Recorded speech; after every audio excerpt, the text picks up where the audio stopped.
Amruthaveni lice kit presents daily news പ്രഭാത വാർത്തകൾ powered by Pulimoottil silks KSFE in association with Joy Alukkas.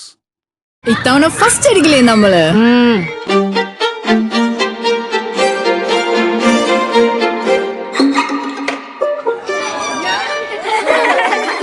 കുട്ടികൾക്കൊക്കെ pain ശല്യം ഉണ്ടാകും. അതുകൊണ്ട് ലൈസ് കിറ്റ് ഉപയോഗിച്ച് ക്ലാസ്സിൽ വരാൻ പ്രത്യേകം ശ്രദ്ധിക്കണം. ലൈസ് കിറ്റ് ലൈസ് റിമൂവർ പെയിൻ ശല്യത്തിൽ നിന്നും ഉടനടി ആശ്വാസം. നമസ്കാരം, ഞാൻ ഡേസി ബിജു. ഡെയിലി ന്യൂസിന്റെ പ്രഭാത വാർത്തകളിലേക്ക് സ്വാഗതം. ഇന്ന് ജൂലൈ 11 ശനിയാഴ്ച. ഫിഫ ലോകകപ്പിന്റെ ആദ്യ സെമി ഫൈനലിൽ സ്പെയിൻ ഫ്രാൻസ് പോരാട്ടം. ബെൽജിയത്തെ 1-2 ഗോളിന് തോൽപ്പിച്ചാണ് സ്പെയിൻ സെമിയിലെത്തിയത്. ഫാബിയൻ റൂയിസ്, മിഗേൽ മെറീനോ എന്നിവരാണ് സ്പെയിനിന്റെ ഗോളുകൾ നേടിയത്. ബെൽജിയത്തിന്റെ ഏക ഗോൾ ചാർലസ് ഡി കെറ്റലെയറുടെ വകയായിരുന്നു. 30-ാം മിനിറ്റിൽ മിഡ്ഫീൽഡർ ഫാബിയൻ റൂയിസിലൂടെയാണ് സ്പെയിൻ ലീഡ് നേടിയത്. ഡാനി ഓൾമോയുടെ shot Belgium goalkeeper Thibaut Courtois തടുത്തെങ്കിലും തെറിച്ചുവീണ പന്ത് ഫാബിയൻ റൂയിസ് മനോഹരമായി വലയിലെത്തിച്ചു. 40-ാം മിനിറ്റിൽ തിമോത്തി കാസ്റ്റ്ഗ്നയുടെ ക്രോസിന് തലവെച്ചുകൊണ്ട് ചാൾസ് ഡി കെറ്റലെയർ ബെൽജിയത്തിനായി സമനില ഗോൾ നേടി. കളിയുടെ 88-ാം മിനിറ്റിൽ ബോക്സിന് പുറത്തുനിന്ന് പാവ് കുബാർസി തൊടുത്ത ലോങ് ഷോട്ട് തടയുന്നതിൽ ബെൽജിയത്തിന്റെ പകരക്കാരൻ ഗോൾ കീപ്പർ സെന്നെ ലാമൻസിന് പിഴച്ചു. ലാമൻസിനെ കൈകളിൽ നിന്ന് വഴുതി മാറിയ പന്ത് ഓടിയെത്തിയ മൈക്കൽ മെറീനോ വലയിലാക്കി. പകരക്കാരനായി എത്തി 2 മിനിറ്റ് തികയും മുൻപെയാണ് മെറീനോ സ്പെയിനിനായി ഈ ഗോൾ സ്വന്തമാക്കിയത്. 2029 ലോക്സഭാ തെരഞ്ഞെടുപ്പോടെ ഒരു രാജ്യം ഒരു തെരഞ്ഞെടുപ്പ് നടപ്പാക്കാൻ സാധിച്ചേക്കുമെന്ന് പാർലമെന്ററി സംയുക്ത സമിതി അധ്യക്ഷനും BJP MPയുമായ PP ചൌധരി. വിവിധ സംസ്ഥാനങ്ങളിൽ സമിതി സന്ദർശനം നടത്തി. 99% ആളുകളും ഒരേ സമയം തെരഞ്ഞെടുപ്പ് നടത്താൻ പിന്തുണച്ചെന്ന് സമിതി വിലയിരുത്തി. അടിക്കടിയുള്ള തെരഞ്ഞെടുപ്പുകൾ കാരണം ഇന്ത്യൻ സമ്പദ് വ്യവസ്ഥയ്ക്ക് 7 ലക്ഷം കോടി രൂപയുടെ നഷ്ടം ഉണ്ടാകുന്നുവെന്ന് മുൻ രാഷ്ട്രപതി രാംനാഥ് കോവിന്ദ് അധ്യക്ഷനായ സമിതി സമർപ്പിച്ച റിപ്പോർട്ടിൽ വ്യക്തമാക്കുന്നു.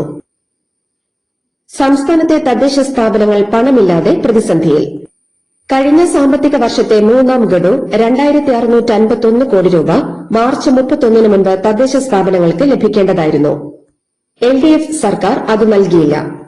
ഈ സാമ്പത്തിക വർഷത്തെ ആദ്യ ഗഡു 3000 കോടി രൂപ ജൂൺ 30 മുൻപ് നൽകേണ്ടതായിരുന്നു. രണ്ടും കൂടി 5651 കോടി രൂപയാണ് തദ്ദേശ സ്ഥാപനങ്ങൾക്ക് ലഭിക്കാനുള്ള കുടിശ്ശിക. ശബരിമലയിൽ അയ്യപ്പന് പ്രത്യേക പബ്ലിസിറ്റിയുടെ ആവശ്യമില്ലെന്നും അയ്യപ്പ സംഗമം ഇനി ഉണ്ടാകില്ലെന്നും Devaswom board president K. Jayakumar. ശബരിമലയിൽ ഡിജിറ്റലൈസേഷൻ നടപ്പാക്കും. സന്നിധാനത്തെ 690 മുറികളിൽ 550 മുറികൾ തീർത്ഥാടകർക്കായി ഓൺലൈൻ വഴി ലഭ്യമാക്കും. 190 എണ്ണം മാത്രമാണ് ഓൺലൈൻ വഴി നൽകിയിരുന്നത്. ശബരി ഗസ്റ്റ് ഹൌസിൽ നിലവിലുള്ള 56 മുറികൾക്ക് പുറമെ 60 മുറികൾ കൂടി നിർമ്മിക്കുമെന്നും ജയകുമാർ പറഞ്ഞു. UDF സർക്കാർ വരുന്നതിന് മുൻപ് തന്നെ അദാനി MSC ഓഹരി കൈമാറ്റ നീക്കം തുടങ്ങിയിരുന്നെന്ന് മുഖ്യമന്ത്രി VD സതീശൻ. പ്രതിപക്ഷ നേതാവ് പിണറായി വിജയന് നൽകിയ മറുപടി കത്തിലാണ് അദ്ദേഹം ഇക്കാര്യം വ്യക്തമാക്കിയത്. മുൻകൂർ അനുമതിയില്ലാതെ ഓഹരി കൈമാറ്റത്തിന് ശ്രമിച്ചതിൽ അദാനിയെ അതൃപ്തി അറിയിച്ചിട്ടുണ്ട്. ജൂൺ 5 ദേശാഭിമാനി വാർത്തയും LDF സർക്കാർ കാലത്തെ നീക്കങ്ങൾ പിണറായി അറിയാതെ നടക്കില്ലെന്നും അതേക്കുറിച്ച് വെളിപ്പെടുത്തണമെന്നും സതീശൻ ആവശ്യപ്പെട്ടു. UDF സർക്കാർ എന്ത് തെറ്റാണ് ചെയ്തതെന്ന് വിശദീകരിക്കണമെന്നും സതീശൻ കത്തിൽ ആവശ്യപ്പെട്ടു. മയക്കുമരുന്ന് മാഫിയക്കെതിരായ ഓപ്പറേഷൻ തൂഫാൻ മറ്റ് സംസ്ഥാനങ്ങളിലും ചലനമുണ്ടാക്കിയെന്ന് ആഭ്യന്തരമന്ത്രി രമേശ് ചെന്നിത്തല. കേന്ദ്ര ഏജൻസികളും ദക്ഷിണേന്ത്യൻ സംസ്ഥാനങ്ങളിലെ പോലീസ് മേധാവിമാരും ചേർന്നുള്ള വലിയ ഓപ്പറേഷനായിരിക്കും അടുത്ത ഘട്ടത്തിൽ ആരംഭിക്കുക. ഏകോപിപ്പിക്കാൻ ദക്ഷിണേന്ത്യൻ സംസ്ഥാനങ്ങളിൽ SP റാങ്കിൽ ഒരു നോഡൽ ഓഫീസറെ നിയമിക്കും. ദക്ഷിണേന്ത്യൻ DGPമാരുടെ യോഗത്തിനു ശേഷം സംസാരിക്കുകയായിരുന്നു ആഭ്യന്തരമന്ത്രി. വയനാട് കള്ളാടി തുരങ്കപാതയുടെ കൂട്ടിയിട്ടിരിക്കുന്ന മണ്ണ് ഏതു വിധത്തിൽ നീക്കം ചെയ്യണമെന്ന് പരിശോധിച്ച് റിപ്പോർട്ട് സമർപ്പിക്കാൻ 3 അംഗ വിദഗ്ധ സമിതിയെ സർക്കാർ നിയോഗിച്ചു. Kozhikode NIT professor doctor Santhosh G. Thampi, പരിസ്ഥിതി directorate engineer doctor Jude, NCESS പ്രതിനിധി എന്നിവരാണ് സമിതി അംഗങ്ങൾ. മുഖ്യമന്ത്രിയും ആഭ്യന്തരമന്ത്രിയും പൊതുമരാമത്ത് മന്ത്രിയും നടത്തിയ കൂടിക്കാഴ്ചയിലാണ് സമിതിയെ നിയോഗിക്കാൻ ധാരണയായത്. സത്യപ്രതിജ്ഞ ചെയ്യാൻ ജയിലിൽ നിന്ന് താൽക്കാലികമായി മോചിപ്പിക്കണമെന്നാവശ്യപ്പെട്ട് തിരുവനന്തപുരം കോർപ്പറേഷനിലെ Vazhottukonam BJP councillor R. Sugathan ഹൈക്കോടതിയിൽ. ഈ മാസം 14-നാണ് സത്യപ്രതിജ്ഞ. ജയിലിൽ സത്യപ്രതിജ്ഞ നടത്താമോ എന്ന് സർക്കാർ തിങ്കളാഴ്ച വ്യക്തമാക്കണമെന്നും കോടതി നിർദ്ദേശിച്ചു. തിരുവനന്തപുരം ലോ കോളേജിൽ SFIയുടെ സജീവ പ്രവർത്തകനായിരുന്നയാളെ പ്ലീഡറാക്കിയതിൽ പരസ്യ വിമർശനവുമായി KSU സംസ്ഥാന അധ്യക്ഷൻ അലോഷ്യസ് സേവ്യർ. ലോ കോളേജിൽ KSU പ്രവർത്തകരെ നിരന്തരം മർദ്ദിക്കാൻ നേതൃത്വം നൽകിയ മുൻ SFI പ്രവർത്തകയെ ഗവൺമെന്റ് പ്ലീഡറാക്കിയത് അംഗീകരിക്കാനാവില്ലെന്ന് അലോഷ്യസ് പറഞ്ഞു. നെയ്യാറ്റിൻകര ജില്ലാ ജനറൽ ആശുപത്രിയിൽ ഡോക്ടറെ കാണാൻ ക്യൂ നിന്ന രോഗി കുഴഞ്ഞു വീണ് മരിച്ച സംഭവത്തിൽ സെക്യൂരിറ്റി ജീവനക്കാരനെ ജോലിയിൽ നിന്ന് മാറ്റി നിർത്താൻ തീരുമാനിച്ചെന്ന് ആരോഗ്യമന്ത്രി കെ മുരളീധരൻ. നെഞ്ചുവേദനയെന്ന് പറഞ്ഞിട്ടും ഡോക്ടറെ കാണാൻ കടത്തിവിടാതെ ക്യൂ നിൽക്കാൻ സെക്യൂരിറ്റി ജീവനക്കാരൻ നിർബന്ധിച്ചെന്ന് ബന്ധുക്കൾ പരാതിപ്പെട്ടതിന്റെ അടിസ്ഥാനത്തിലാണ് നടപടിയെന്ന് മുരളീധരൻ വ്യക്തമാക്കി. ആറന്മുള വിമാനത്താവള പദ്ധതിയുമായി സർക്കാർ മുന്നോട്ടു പോയാൽ സമാനതകളില്ലാത്ത ജനകീയ പ്രതിഷേധം നേരിടേണ്ടി വരുമെന്ന് മുൻ മന്ത്രിയും CPI നേതാവുമായ P. പ്രസാദ്. തെരഞ്ഞെടുപ്പ് ഫണ്ടിന്റെയും അച്ചടക്ക നടപടിയുടെയും പേരിൽ സംസ്ഥാന BJPയിൽ പുതിയ വിവാദം.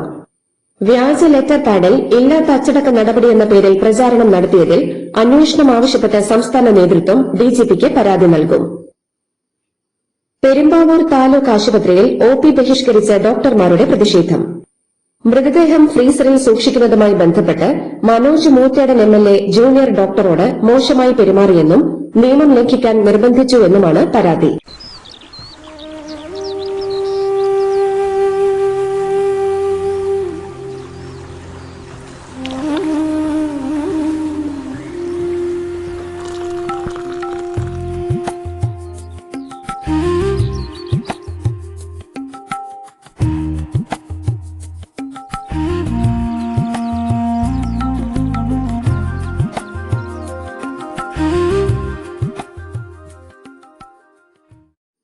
കരൂർ ആൾക്കൂട്ട ദുരന്തത്തിൽ പോലീസിനെയും DMK സർക്കാരിനെയും വിമർശിച്ച മുഖ്യമന്ത്രി വിജയന് മറുപടിയുമായി DMK നേതാവ് കനിമൊഴി.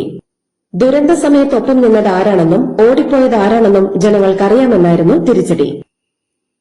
വ്യാജ സർട്ടിഫിക്കറ്റുകൾ ഉപയോഗിച്ച് ജോലിയിൽ പ്രവേശിച്ച 3000-ലധികം സ്കൂൾ അധ്യാപകരെ ബീഹാർ സർക്കാർ പിരിച്ചുവിടും. വിജിലൻസ് ബ്യൂറോ നടത്തിയ വിശദമായ അന്വേഷണ റിപ്പോർട്ടിന്റെ അടിസ്ഥാനത്തിലാണ് നടപടിയെന്ന് ബീഹാർ വിദ്യാഭ്യാസ മന്ത്രി മിഥിലേഷ് തിവാരി അറിയിച്ചു. 2006 മുതൽ 2015 വരെയാണ് ഇത്രയേറെ പേർ വ്യാജ സർട്ടിഫിക്കറ്റുകൾ ഉപയോഗിച്ച് ജോലിയിൽ പ്രവേശിച്ചത്. ഇവർക്കെതിരെ ക്രിമിനൽ കേസ് എടുക്കാനും കൈപ്പറ്റിയ ശമ്പളവും മറ്റാനുകൂല്യങ്ങളും പലിശ സഹിതം ഈടാക്കാനും സർക്കാർ ഉത്തരവിട്ടിട്ടുണ്ട്.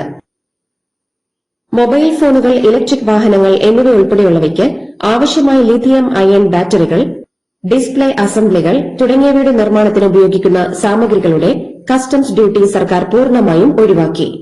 രാജ്യത്ത് ഇത്തരം ഘടകങ്ങളുടെ ഉൽപാദനം പ്രോത്സാഹിപ്പിക്കാനാണ് ഈ നീക്കം. ഏകീകൃത വ്യക്തി നിയമം നടപ്പാക്കാനൊരുങ്ങി മഹാരാഷ്ട്ര. ഇതിന് കരട് തയ്യാറാക്കാനായി സുപ്രീം കോടതിയിൽ നിന്നും വിരമിച്ച ജഡ്ജി രഞ്ജന ദേശായിയുടെ നേതൃത്വത്തിൽ 7-അംഗ സമിതി രൂപവൽക്കരിക്കുമെന്ന് മുഖ്യമന്ത്രി ദേവേന്ദ്ര ഫട്നാവിസ് നിയമസഭയെ അറിയിച്ചു. മറ്റ് സംസ്ഥാനങ്ങളിൽ ജോലി ചെയ്യുന്ന പശ്ചിമ ബംഗാളിൽ നിന്നുള്ള തൊഴിലാളികളെ സ്വന്തം നാട്ടിലേക്ക് തിരിച്ചെത്തിക്കാൻ പശ്ചിമ ബംഗാൾ മുഖ്യമന്ത്രി സുവേന്ദു അധികാരി കർശന നിർദ്ദേശം നൽകി. സാധാരണക്കാരായ തൊഴിലാളികളുടെ പുനരധിവാസവും സാമ്പത്തിക ഭദ്രതയും സർക്കാർ ഉറപ്പാക്കുമെന്ന് അദ്ദേഹം പറഞ്ഞു. ഒന്നിലധികം വോട്ടർ ID കൈവശം വെച്ചെന്ന പരാതിയെ നടൻ പ്രകാശ് രാജിന് ബംഗളൂരു ACJM കോടതി ജാമ്യം അനുവദിച്ചു. 4000 രൂപ കെട്ടിവെക്കണം. 3 സംസ്ഥാനങ്ങളിലായി 4 വോട്ടർ ID കൈവശം വെച്ചെന്നാണ് പ്രകാശ് രാജിനെതിരായ പരാതി. മധ്യപ്രദേശിൽ കേന്ദ്ര ഉപരിതല ഗതാഗത മന്ത്രി നിതിൻ ഗഡ്കരിയുടെ വാഹനവ്യൂഹത്തിന് മുന്നിലേക്ക് ചാടിവീണ് യുവാക്കളുടെ പ്രതിഷേധം. മധ്യപ്രദേശിലെ രത്ലം ജില്ലയിലെ ശിവഗഡ് പോലീസ് സ്റ്റേഷൻ പരിധിയിൽ വെച്ചാണ് നാടകീയമായ സംഭവങ്ങൾ അരങ്ങേറിയത്. എക്സ്പ്രസ് വേ നിർമ്മാണം കാരണം പ്രദേശത്തെ കൃഷിയിടങ്ങളിലും റോഡുകളിലും കനത്ത വെള്ളക്കെട്ട് രൂപപ്പെടുന്നതിനെതിരെയായിരുന്നു പ്രതിഷേധം. വിദേശ സംഭാവന നിയന്ത്രണ നിയമ വിഷയത്തിൽ CBCIയോട് അമിത്ഷാ നുണ പറഞ്ഞെന്ന് AICC general secretary KC Venugopal.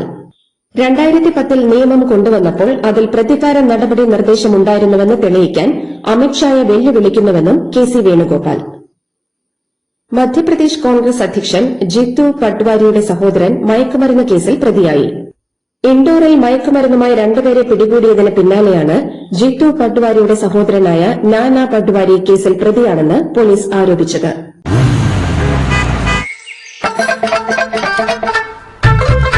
എല്ലാവർക്കും വന്നു ഡാൻഡ്രഫ് എന്തു ചെയ്യും ചേട്ടാ, പേടിക്കണ്ട ഇവിടുണ്ടല്ലോ ഡാൻഡ്രോക്വിൻ ഓയിൽ, ഉടനടി മാറും ടാരൻ, ഉപയോഗിക്കൂ വേഗം. അമൃത് Veni ഡാൻഡ്രോക്വിൻ, the ultimate dandruff solution. Australian സന്ദർശനത്തിനിടെ പ്രധാനമന്ത്രി നരേന്ദ്രമോദി താമസിച്ച പഞ്ചനക്ഷത്ര ഹോട്ടലിൽ മുദ്രാവാക്യം വിളിച്ച് തീവ്ര വലതുപക്ഷവാദിയായ കുടിയേറ്റ വിരുദ്ധൻ. ഓസ്ട്രേലിയയിൽ ഇന്ത്യക്കാർ വേണ്ടെന്ന മുദ്രാവാക്യവുമായി ബഹളം വെച്ച ഹ്യൂഗോ ലെനോൺ എന്നയാളെ പോലീസ് പിടികൂടി. പ്രധാനമന്ത്രി ലോബിയിൽ നിൽക്കുമ്പോൾ ഇയാൾ മുകളിലത്തെ നിലയിലെ ബാൽക്കണിയിൽ നിന്നാണ് ബഹളം വെച്ചത്. ഇന്ത്യയുടെ അതിർത്തിക്കടുത്ത് ടിബറ്റിലെ ബ്രഹ്മപുത്ര നദിയിൽ ചൈന നിർമ്മിക്കുന്ന ലോകത്തിലെ ഏറ്റവും വലിയ ജലവൈദ്യുത പദ്ധതിയായ മെഡോക് ഡാം സജീവ ഭൂകമ്പ ഭ്രംശരേഖയ്ക്ക് മുകളിലാണെന്ന് ചൈനീസ് ഭൂമിശാസ്ത്രജ്ഞരുടെ കണ്ടെത്തൽ.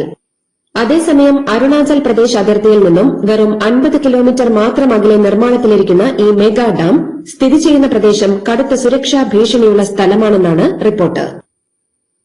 ഹോർമുസ് കടലിടുക്കിൽ സൌദി, ഖത്തർ എണ്ണക്കപ്പലുകൾക്ക് നേരെയുണ്ടായ ഇറാൻ ആക്രമണത്തെ ഗൾഫ് സഹകരണ കൌൺസിൽ ശക്തമായി അപലപിച്ചു. ഒരു അംഗരാജ്യത്തിന് നേരെയുള്ള ആക്രമണം മുഴുവൻ കൌൺസിലിനും നേരെയുള്ളതായി കണക്കാക്കുമെന്നും സ്വയം പ്രതിരോധിക്കാനുള്ള അവകാശം ഉപയോഗിക്കുമെന്നും GCC വ്യക്തമാക്കി. ബഹ്റിനും കുവൈറ്റിനുമെതിരെ നടന്ന സൈനിക ആക്രമണങ്ങളെയും ഹോർമുസ് കടലിടുക്കിലൂടെ സഞ്ചരിച്ചിരുന്ന സൌദി അറേബ്യയുടെയും ഖത്തറിന്റെയും കപ്പലുകൾക്കെതിരായ ആക്രമണങ്ങളെയും ഒമാൻ ശക്തമായി അപലപിച്ചു. ഡിസംബറോടെ നാട്ടിലേക്ക് മടങ്ങുമെന്ന് ഇന്ത്യയിൽ അഭയം തേടിയ മുൻ ബംഗ്ലാദേശ് പ്രധാനമന്ത്രി ഷെയ്ഖ് ഹസീന അറസ്റ്റോ മരണമോ നേരിടാൻ തയ്യാറാണെന്നും സ്വന്തം മണ്ണിൽ മരിക്കാനാണ് ആഗ്രഹമെന്നും വധശിക്ഷയ്ക്ക് വിധിക്കപ്പെട്ട അവർ വ്യക്തമാക്കി. ബഹിരാകാശ രംഗത്ത് അമേരിക്കൻ ആധിപത്യത്തിന് വെല്ലുവിളി ഉയർത്തി നിർണായക നേട്ടം സ്വന്തമാക്കി ചൈന. ഭ്രമണപഥത്തിലേക്ക് വിക്ഷേപിച്ച റോക്കറ്റിന്റെ 1ാം ഘട്ടം വിജയകരമായി തിരിച്ചിറക്കിയാണ് ചൈന ചരിത്രം കുറിച്ചത്. പ്രധാനമന്ത്രി നരേന്ദ്രമോദി ന്യൂസിലാൻഡിലെത്തി. ന്യൂസിലാൻഡ് പ്രധാനമന്ത്രി ക്രിസ്റ്റഫർ ലെക്സൺ വിമാനത്താവളത്തിലെത്തി മോദിയെ സ്വീകരിച്ചു. ന്യൂസിലാൻഡുമായുള്ള സ്വതന്ത്ര വ്യാപാര കരാറിന്റെ വിലയിരുത്തൽ മോദിയും പ്രധാനമന്ത്രി ക്രിസ്റ്റഫർ ലെക്സണും നടത്തുന്ന ചർച്ചകളിൽ ഉണ്ടാകും. കേരള ക്രിക്കറ്റ് പ്രേമികൾ ആവേശത്തോടെ കാത്തിരിക്കുന്ന കേരള ക്രിക്കറ്റ് ലീഗിന്റെ താരലേലം ഇന്ന് ദി ലീല റാവിസിൽ നടക്കും. രാവിലെ 10 മണിയോടെ ആരംഭിക്കുന്ന ലേല നടപടികൾക്ക് അന്താരാഷ്ട്ര തലത്തിലും IPLലും ലേലം നിയന്ത്രിച്ച പരിചയ സമ്പത്തുള്ള ഓപ്ഷനിയർ ചാരു ശർമ്മയാണ് നേതൃത്വം നൽകുന്നത്.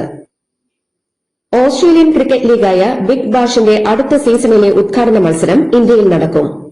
ചരിത്രത്തിലാദ്യമായി ഓസ്ട്രേലിയയ്ക്ക് പുറത്തു നടക്കുന്ന ഈ ഔദ്യോഗിക മത്സരത്തിന് ചെന്നൈയിലെ MA ചിദംബരം സ്റ്റേഡിയം വേദിയാകും. ഓസ്ട്രേലിയയുടെ ബിഗ് ബാഷ് ലീഗ് ഉദ്ഘാടന മത്സരം ചെന്നൈയിൽ നടത്താനുള്ള തീരുമാനത്തിന് പിറകെ IPL മത്സരം ഓസ്ട്രേലിയയിൽ നടത്താനുള്ള നിർദ്ദേശവുമായി ക്രിക്കറ്റ് ഓസ്ട്രേലിയ. ഡിസംബർ 12-ന് ചെന്നൈയിൽ നടക്കുന്ന ബിഗ് ബാഷ് ലീഗ് ഉദ്ഘാടന മത്സരം വലിയൊരു കായിക സഹകരണത്തിന്റെ തുടക്കമാണെന്ന് അധികൃതർ വിലയിരുത്തുന്നു. മൊറോക്കോയ്ക്കെതിരെ ഫ്രാൻസ് വിജയം നേടിയതിന് പിന്നാലെ സെൻട്രൽ ലണ്ടനിൽ വൻ സംഘർഷം. ആരാധകരും പോലീസും തമ്മിലുണ്ടായ ഏറ്റുമുട്ടലിൽ ഒരു പോലീസ് ഓഫീസർക്ക് പരിക്കേറ്റു. 4 പേരെ അറസ്റ്റ് ചെയ്തു. ലണ്ടനിലെ പ്രശസ്തമായ എഡ്ജ്വെയർ റോഡിലാണ് സംഭവം. ഇതോടുകൂടി ഡെയിലി ന്യൂസിന്റെ ഇന്നത്തെ പ്രഭാത വാർത്തകൾ സമാപിക്കുന്നു. ഡെയിലി ന്യൂസിന് വേണ്ടി വാർത്തകൾ വായിച്ചത് ഡെയ്സി ബിജു. DailyNewsLive.in വാർത്തകൾ വിരൽ തുമ്പിൽ.